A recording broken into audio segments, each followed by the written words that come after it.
Hello, it is Thursday, January 4th, 2018 at 1 o'clock Eastern Time, and this is Marketing Live. I am your host, Amy Jorgensen. Today's live broadcast is talking about communicating careers.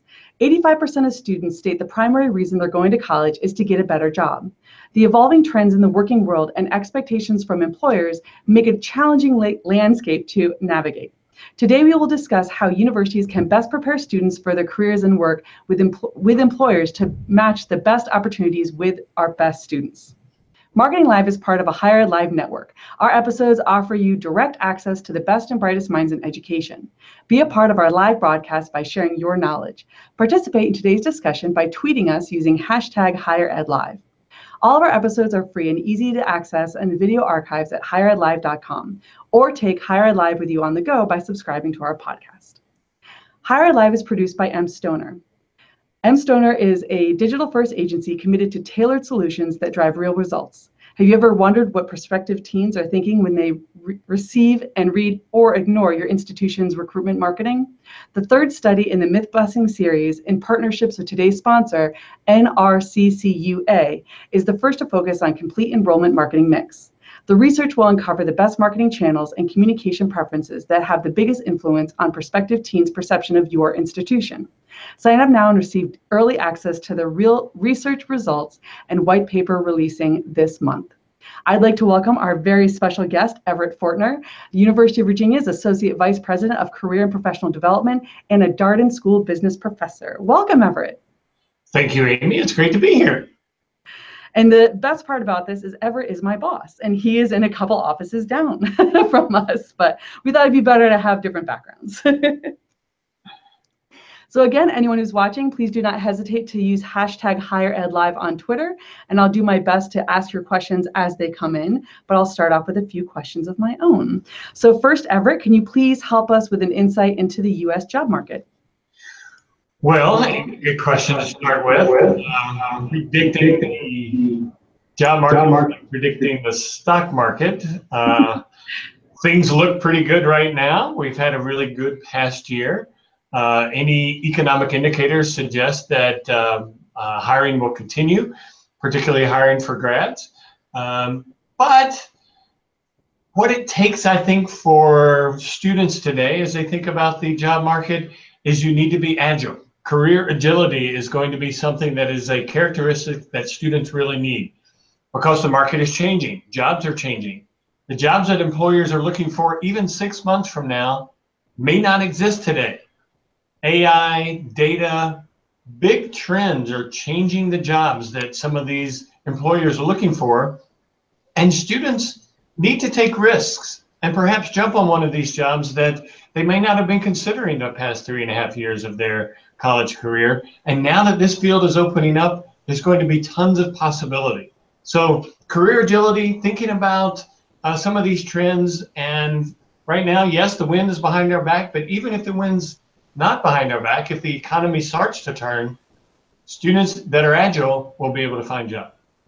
So is that the biggest challenge that current college students face when looking for jobs? I think the biggest challenge that students face is telling that career story, telling that compelling story that helps an employer understand their motivations, obviously their skills and values and interests, but it's those motivations and that, again, flexibility, adaptability, being able to step in and make a difference. Telling that story is so hard for a student to draw those things from their background that really compel an employer. So I think more than anything, students need to work on that story. That's a really good point. So what are employers looking for when recruiting today's students? Gosh, NACE has a number of career competencies, I think 10, that employers are looking for that are grounded in research. What I'm hearing employers continue to want from STEM graduates or liberal arts graduates: critical thinking, teamwork. Like I said a minute ago, the ability to work hard, work ethic. This generation gets this bad rap that they're not hard workers, but they are. But I think you need to reinforce that in an interview. I also think there's this concept out of Michigan State called the T-shaped manager, the T-shaped professional. And it's these boundary crossing skills across the top combined with technical depth. And students need to be able to articulate some kind of technical depth while saying, yes, I have these boundary crossing skills like work ethic, critical thinking, communication. It's that combination now that I think employers are looking for. And UVA and many other schools are now starting to think about what is our role in developing those skills. Obviously, a 4-year degree develops those boundary crossing skills. And a STEM major or engineering, teaching, some of those professional programs develop clearly the technical skills. But if you're in a liberal arts setting, a liberal arts college, you need to think about how you're going to be able to demonstrate to an employer the technical skills that you have, or where you can go get those before you graduate. That makes sense. So why should students focus on career development? I think that's one of our biggest challenges, and that's why you're my marketing person, Amy, is that we need to engage students. And I think if you think about it strategically, it's students need to think about career development because they're looking for congruence, is a good word, in who they are, what they value, and what they want to do. And they don't tend to think about it that way. And if we can help them think about understanding who they are in its relation to what they believe, and then its relation to what they are doing, then I think they will start happier lives. And it's about being happy. This is what, students want, that happiness factor and satisfaction and making a difference. But first they need to understand who they are. And if you don't get involved in the career development process as a student, you're just going to go through a very superficial job search and take that best offer that comes to you. At UVA, we're using a lot of design thinking tools as we talk to students about careers. And one of the things that I ask students to generate is design criteria. And as a designer, you always need to know the criteria that your client wants. Well, in this case, the student, you are the client. And what is that criteria that you will judge those 3 job offers against? Many students don't have that criteria. And engaging in the career development process will help you develop those design criteria and then make a better informed decision. It's a really good point, because I know that I went to college with some folks that, they graduated from dental school and have all of this debt and realized, oh my God, I hate being a dentist. Yes. Wow. You have and they follow the dollar. That's another one, that if you don't have any other criteria, you go for the highest job offer or the best location, when some of those things aren't going to bring you the satisfaction that you're probably looking for. Yeah, that's a really good point. And then the employers aren't happy because they're not staying and they're not going to be as productive. So it's important that they have that self-awareness. Yes. That's great. So what are some of the ways that you are developing content and programs that engage students, that get students excited about career development process? Because that sounds very intimidating. Yeah. Again, Amy, that's your job. But what you're convincing me and what you're doing for us here is reaching students in a number of different ways. We're reaching students, of course, in all the social media that we can. And we try to put engaging content out on social media so that students will engage with us via social media. We still find email as a very good tactic for us. Students at UVA seem to engage with their email. We do sometimes get caught up in putting too much information in email. So one of your big tenets is let's focus. Let's give them something that's meaningful to them. One of the tools that we're using a little bit more, and I want to see us use more this year, is doing better targeting. If you target your students to a message that is meaningful to them, I think they'll respond more. It's more than just by year or by just by major, but if we can get into some of the psychographics, and that's harder to do, harder to get that data, but if we can understand them and what they're thinking and some of their motivations, their degree of readiness for the message, then I think we can reach them more. We're also trying to be in front of them in places. I've had a lot of conversations with my colleagues about where are you located, and many people have a good career center centrally located on their campuses. UVA's Career Center is not centrally located. So we've taken a satellite office approach in key student high traffic areas. I think sometimes we hear from students that one of the reasons they don't come is they're intimidated. Mm. And so by being in their spaces in friendly, engaging ways, they're more likely to walk in. And yes, the Career Center is a destination place, but maybe these satellite offices are a place where you see the sign, you walk in for a 5-minute question, and that's the one question that then engages you in the process. So we're going at it a number of ways, email, social media, but also just trying to be there where they are. Can you talk a little bit about one of the things I've loved that you've developed at the University of Virginia is the career communities, and talk a little bit about how you're using that to deliver personalized content that would attract students and events and employer relations and things like that? Yeah, it's so we launched career communities a couple of years ago, and career communities do two things. They're about offering students the very specialized needs of particular industries, and they're about helping students explore different industries. But using our online system, we use Handshake. Students can go in and self-identify which industries that they're interested in, which of these career communities. And then we tailor messages to them. So our community builders, our career counselors that are focused on one of the communities, create a weekly or bi-weekly newsletter with information that is curated just for that community. And I believe it really helps students increase their confidence in the information that we're sending them, and therefore their confidence in us. They're more likely to engage with us, and they're getting that tailored message. It's very different writing a resume for a business career than it is a career in government. And we have the expertise in our community builders, so students are starting to trust that more. It's really been working well for us. That's excellent. And I've seen there's been some partnerships you've been able to develop with the communities, with the different student groups. Has that been helpful to get some of the buy-in and kind of changing the culture? Yeah, we debated a long time as we launched career communities. What was it? Career clusters, career groups, industry groups. We came to career communities because it actually does describe what we're trying to do. This is a community of students and faculty and staff and alumni and employers. And we've been trying to build partnerships with different departments around the university and with many of the student groups. Each community has several what we call here at UVA CIOs, student groups, that are engaged with them. And that makes the event appear to be more of a student event than just a career center event that you're supposed to attend. The kind of events that the community builders have been putting on have not been talking head events any longer where we're doing instruction. It's been engaging employers and faculty and students in discussions of the issues of that industry. Then students both learn how to network in a very professional setting. It's been working really well. Excellent.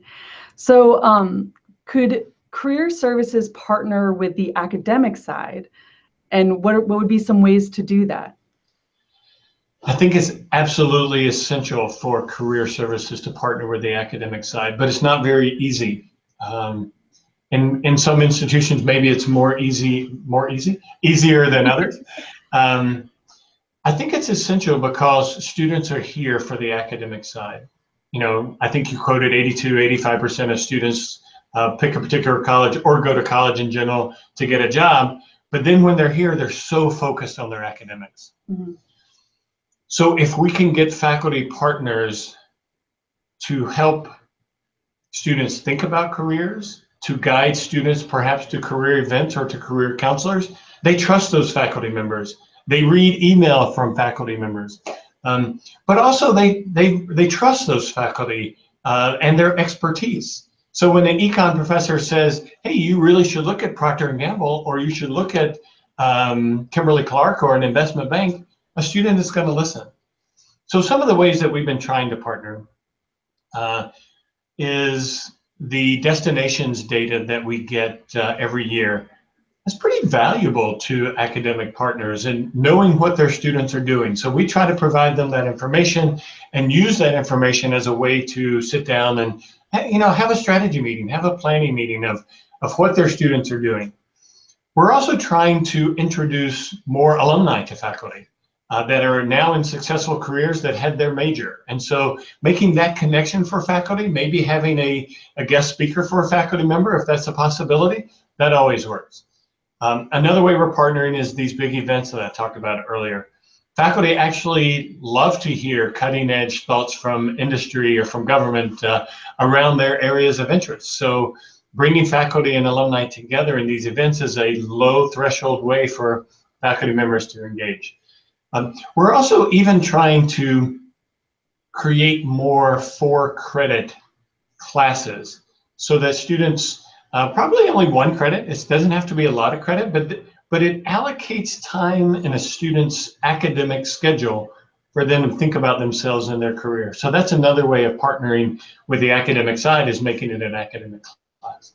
I think that's really smart. My sister she went to the University of Alabama, and she said one of the most valuable classes she had was a career development class. Wow. That she took for one semester her senior year, and it was so helpful in developing things. And I think you're exactly right of making that specific time of, it's not going to be something I do outside of class, I'm making it a priority, is really smart.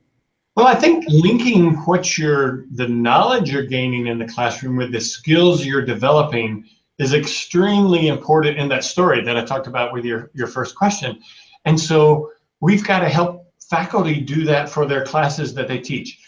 They definitely know the knowledge they're imparting on the students, but what skills are they also developing? Because 90% of a student's time is in class. So that's got to be a place where they're developing employer-needed skills. Yeah, that's excellent.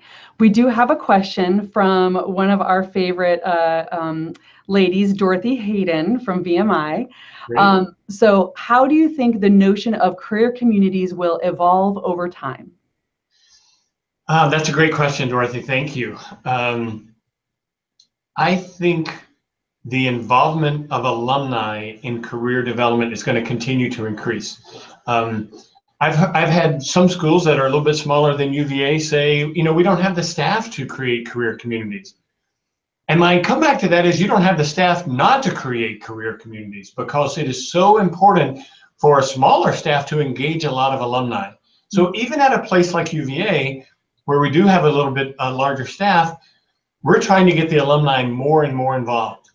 The other place that could be magical for career communities is when students start to own them.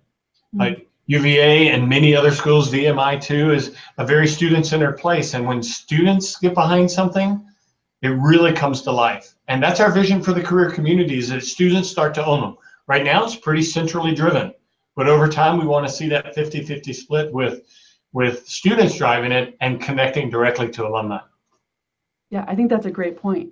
And even in our office, I've seen over the past couple of years, we've evolved in regards to, what kind of content we're delivering to the students based on what they want. If they say, with the government, they're really worried about making sure they have those specific resume templates, like they have them down pat. And one of the communities that we developed over the past year was the healthcare community. Right. Because we saw a need in that. So seeing them change with industry involved with industry demands, I think has been really impressive.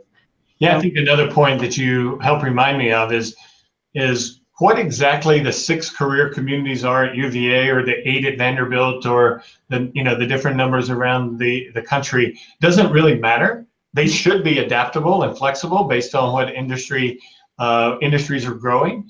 We don't think healthcare is a massive community, but we think it's a community that is such a big part of the economy that we want to get ahead of it. And we're going to continue to look for those every year. We may take one out, put one in every year, just to make sure we're staying current with what students want and what the market wants.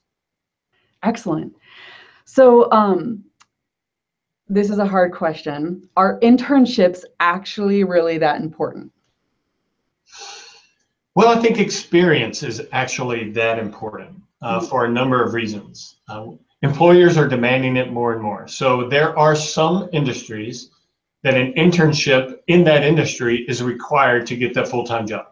So investment banking, consulting, traditional big company type, they're getting more and more where they hire their full-time hires from their summer internship pool.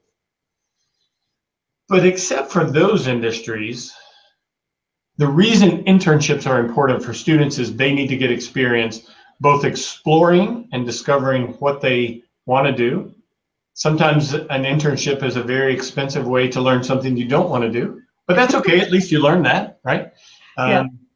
And so students need experiences to talk about in that story they're creating for employers in their fourth year.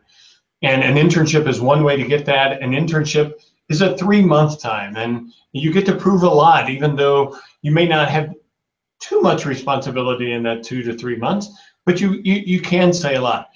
But equally important are 1-week projects or 1-day job shadowing, working with an employer on a classroom project, even doing your own independent research paper on an employer. All of those are ways of developing experience. And students need to have experiences in order to turn that into a full-time job that they're passionate about. It's wonderful. Thank you. So what are some of the ways that we can help foster employer relationships with students and help facilitate some of that? So that way they can get all those experiences. Yeah. Well, through your alumni, you bring your alumni back. Your alumni are your employers, or at least at UVA is a large number. Getting them engaged and creating opportunities for them to meet. We find that when we extend invitations, alumni come back, and that's exciting. You know, there's lots of debates out there. Are career fairs dead? You know, we see that article show up in Higher Ed Live occasionally. And I don't think so, because it's a huge opportunity for employers/alumni to connect with students, and conversations happen, and good things happen from conversations. So I think getting them together is a critical role of the Career Center. Partnering with the Alumni Association is going to continue to be an important part and a growing part of our mission in the future. Can you talk a little bit about the ways that you've engaged alumni with mentorship? Sure. So we launched a year and a half ago Virginia Alumni Mentoring, which is a Match.com type online program to connect students with alumni. We find that creating this, that networking mentoring does not come natural to students. As much as we tell them that some large percentage, some sources say 50, other sources say up to 80% of jobs are never posted. And therefore, you've got to find that hidden job market. And the way to find that hidden job market is through networking. And that's where it stops, because students hate that word. They think that's an adult thing, and I'm not ready to be an adult. So I call it research. I say get out and research with alumni about particular career jobs. And so this networking component, this connecting with alumni, has got to be an important part of your job search. So we formalized that and made it, at least what I'm saying, that first relationship easy. By creating Virginia Alumni Mentoring, creating this online platform, students create a profile, they go into the system, and there are a couple of thousand alumni in there with profiles. They request a match. The alumni can say yes or no, and generally they say yes, unless there's some compelling reason why it might not be a good match. And they're required to have 1 or 2 calls in a semester. Generally, it turns into a lot more than that. They can even have flash mentoring, which is really a networking call, and just talk to them once. But it helps overcome that barrier of how hard it is. I know the last time I was in a job search a while ago, even for me, it's a difficult thing to just pick up that phone or send an email and then pick up the phone and call. And at least this Virginia Alumni Mentoring platform makes that first call easy. Excellent. So are there any other tips on how universities can, facilitate some of the employer relations and getting the information about opportunities at different institutions or different organizations with the, delivering it to the students and making sure that their messages are being heard and connecting them the right way and making it appealing? Because so many students look at a big company and think, oh my goodness, that's really intimidating. Like, I don't know if I'm ready to go through that big process. So is there anything else that, Well, I think technologies are actually another extremely important way for us to teach students to engage and to help students engage. Our online platform, Handshake, we believe is a cutting edge way for students to engage with employers. I believe our Virginia Alumni Mentoring platform is powered by People Grove, and that is a relationship that is working for us. We're looking at several other new technologies. Um, I believe students don't think about their career until after midnight, and generally we're not there. And so we need the technologies that can help them engage. Last year we launched, many schools were way ahead of us on this, we launched Focus 2 for students to be able to do some kind of self-assessment at home at midnight and get some results back. We believe that engages them so that they might call us. And we need to keep finding technologies that are going to do that, that engage students on their own, and then possibly compel them to come to one of our events or to come see us. And I love that you brought up that students are looking at, it's totally true, looking at the analytics. They're looking at our website in the middle of the night when, oh, I'm going to work on my resume after I'm done with my class, classwork. And I think that was one of your big initiatives when you first took the role, was developing the website and developing some of the website content and working with a really great consultant of, making the content available to the students when they need it, making it easily accessible and to navigate. Yeah, we did that 4 years ago, and we need to redo it. I mean, it's just amazing how quickly what students are familiar with and what they like to engage with has changed. So I think schools need to continue to invest and continue to spend on their electronic resources. There's all kinds of debates of your own content versus buying content, and what do you put behind a firewall and out for the public, and we'll continue to have those debates, but I think we need to keep having fresh, cutting edge ways for students to engage. The information doesn't change dramatically, resumes, telling your story, interviewing skills, but how students engage with it does, and we need to be there right with them. I love that.